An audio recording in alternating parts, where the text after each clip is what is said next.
Starbucks has said it will distribute its coffee and tea products in selected locations in South Africa in a partnership with Emperica Marketing, serving its coffee and tea at some Southern Sun hotels and Tsogo Sun casinos in Johannesburg, Cape Town and Durban, just in time for the World Cup soccer festivities. Joining us now to look at the company's entry into the South African market is Jonathan Robinson. He's Managing Director of Been There Coffee Company. Thanks so much for joining us, Jonathan. Thank you for having me. Of course, Starbucks has a long history of purchasing coffee beans from Africa. What are you making of their move into South Africa and actually selling their product here?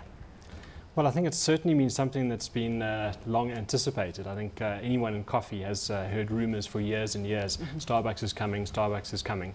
And at last, I'd heard that they were coming, didn't believe it, and then it was in the press. And so I guess they are at last here. Yeah. I suppose it's inevitable. Yeah. Well, what is certainly interesting is that they've done this through partnerships in a hotel industry with no retail presence really being established at this stage of the game. Is this a strategy that needs to be noted given its ventures on other corners of the world?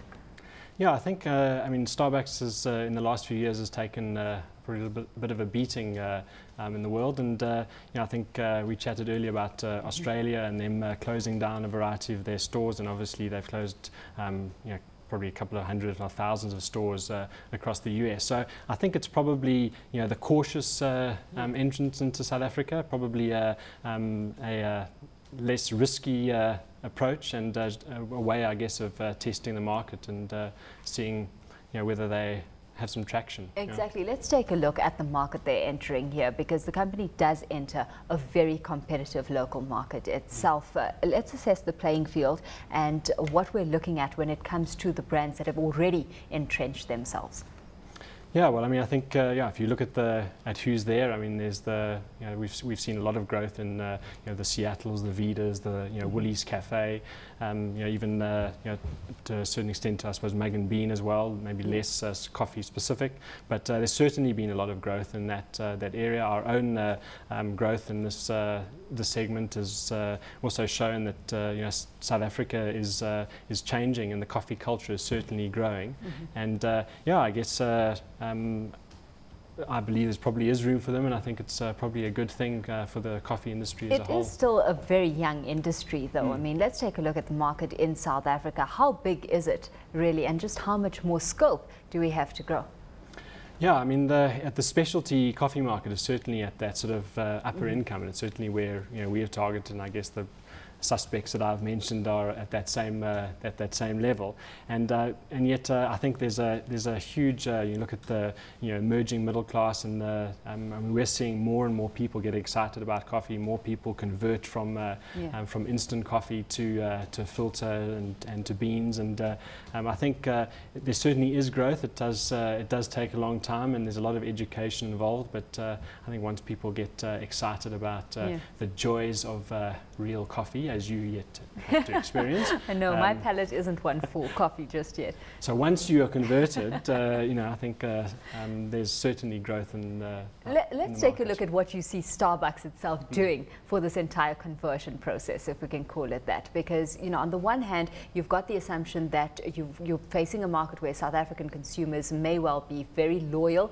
to South African brands. But then on the other, you've got a brand like Starbucks, simply hard to ignore.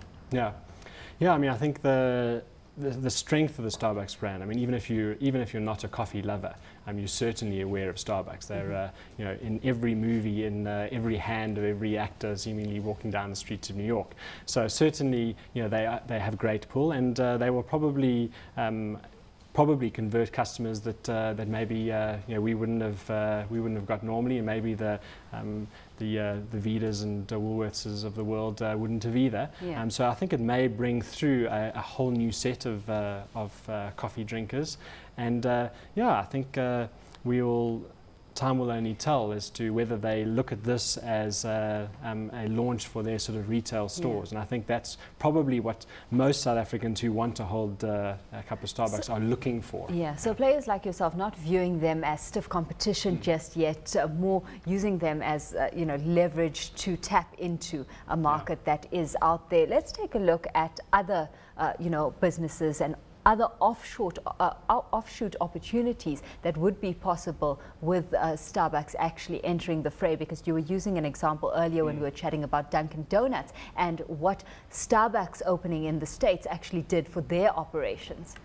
Yeah, I mean, just to mention that, I mean, I know one of their strategies, I don't know if it was all over, but certainly it's something I heard in Boston, is that you know, their strategy of Dunkin' Donuts was to open opposite Starbucks. Anytime a Starbucks opened, they would open on the other corner, and the logic was that you know, you'd see the Starbucks sign, think of a coffee, and think, geez, I'll have a donut and a coffee, yeah. Which of course brought you into the Dunkin' Donuts store.